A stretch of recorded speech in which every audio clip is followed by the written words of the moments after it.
Today I'm going to be going over some misconceptions and clearing some stuff up, maybe bringing you guys some new information to the table you weren't aware of. So I want to start off with actually Luffy versus Kaido, right? So in the fight, Luffy, when he goes gear fourth and he punches Kaido, a lot of people seem to think that Kaido wasn't even using armament hockey to defend himself, but this actually isn't true, as shown in these panels. It's actually pretty hard to catch. However, if you look closely right here, you can clearly see. So look where I'm circling right here. You can clearly see that he actually is indeed using armament hockey to block Luffy's punches. You can see it right here. This is the most clear space where you could actually catch the armament hockey circle under Luffy's fist. But it's also pretty clear when you see these black circles under Luffy's fist when he's punching Kaido in his chest or ab area.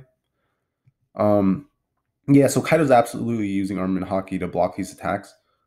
No, these aren't just shading. I've heard people say that to the few people I've talked about this with, that it's shading, but absolutely isn't true. Especially when you look at it for yourself really close. This right here, it's a protruding black circle. This is absolutely armament hockey. Let's look at this for comparison. So right here, this is just a comparison shot of Katakuri punching Luffy in the face. There's no like black shading, black like circle like shading under Katakuri's fist. Let's look at. So this is another picture of Katakuri basically essentially doing the same thing that Kaido was doing, putting armament hockey on his cheek. Let's look at the Kaido one. Same thing. You can see it right here. He definitely has armament hockey. Right here, he's using armament hockey to block Luffy's punch. Same thing, Luffy using armament hockey, Katakuri using armament hockey.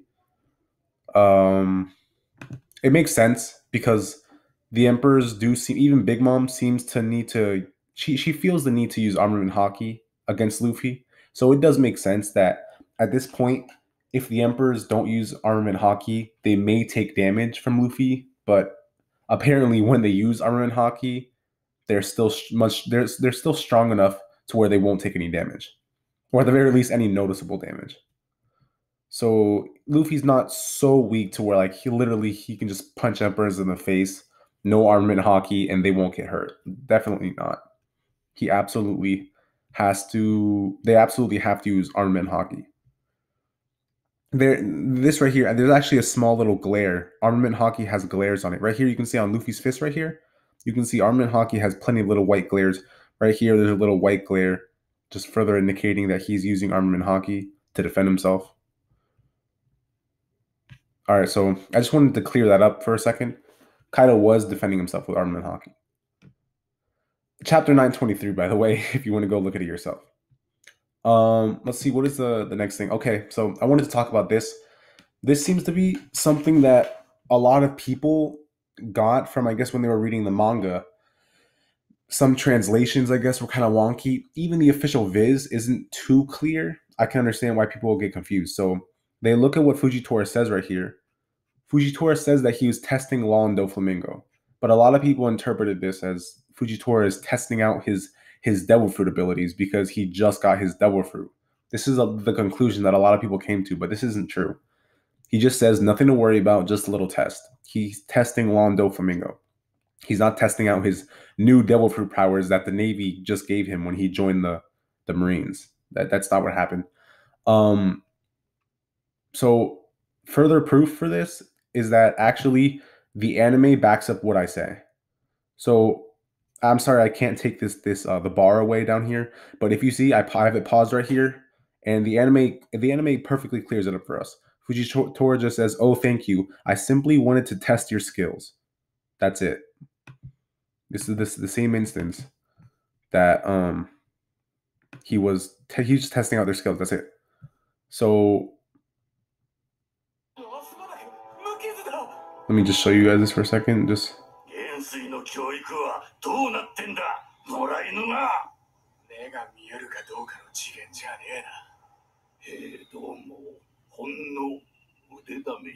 right there. So yeah, no, he absolutely okay. Don't do this to me. It's freezing up. Now I'm going to close this page. So yeah, that's just a misconception. We also know that for okay. I think we can all agree Green Bull more than likely has a devil fruit, right? So Green Bull, we know for a fact. So we can all agree, but he has a devil fruit. We know that whatever devil fruit he has, he had it since before he joined the Navy, right? Because he hasn't eaten anything in 3 years.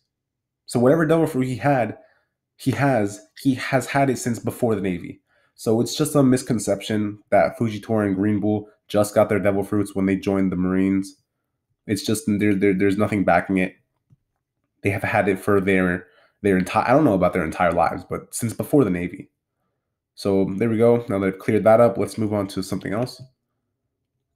Okay, so here's what the Gorosei said about Aokiji. A lot of people think that Aokiji is in Blackbeard's crew, and that hasn't been confirmed yet.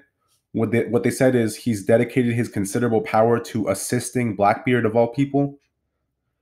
So we don't know. I mean, how I took it, just from what we've seen from Aokiji and the fact that he's never like with Blackbeard and his crew, this seems to me more so that Aokiji has allied with the Blackbeard pirates. I don't think that he joined their crew. I think he's just like assisting them. Like they say right here, he's allied with them, or maybe not even allied. He's just working. I don't know. I don't. There's no confirmation that he's joined their crew and he's working under Blackbeard. It's more than likely like a sort of ally situation. So I just wanted to go over that real quick. I could be wrong about this, but until there's confirmation that he actually joined their crew, this is all we have to go by. And what is it? Okay, so I wanted to talk about the vice admirals for a second. The ones that were apparently nominated, or I mean, they were thought of like they were nominated essentially. What does it say right here about her? So Momosagi and Chatone. Momosaki, it says right here, Momosaki was considered a candidate to become one of the new admirals. However, she did not make the cut as Fujitora and Green Bull attained the positions instead.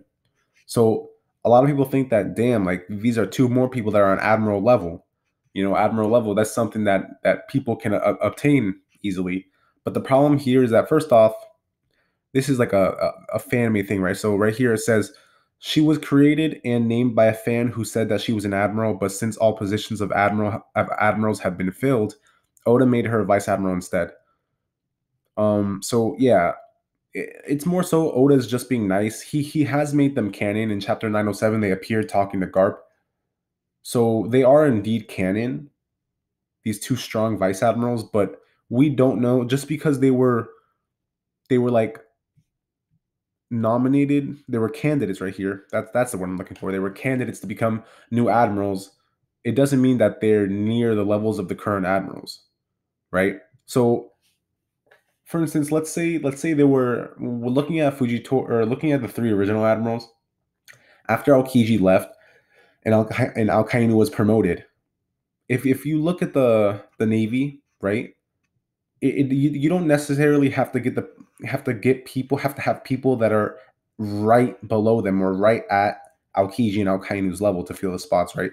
They were more than likely just looking to get the next strongest people. So I don't think that Momosagi and Chatone are too close to the current admirals. Like I don't think there's a baseline admiral level strength, if you understand what I'm saying. I'm not sure if I'm explaining that correctly. It's just I don't think they necessarily have to be a baseline level of strength to become an admiral. I think the Navy was just looking for the next strongest members. And I mean, shoot, Al-Qaeda thought it best to get people that weren't even in the Navy over Momosagi and Chatone. I mean, that tells you something. I mean, of course, then again, these characters weren't even thought of.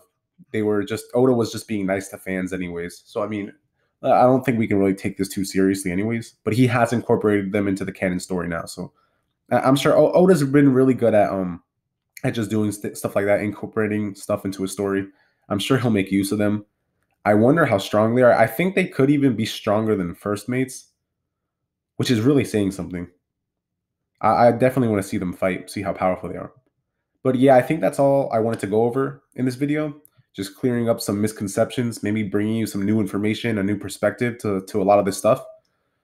She's hot too. Like, damn. So, Oda with his women, female characters.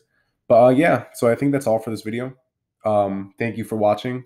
Please like, comment, subscribe, watch my other videos. Thank you.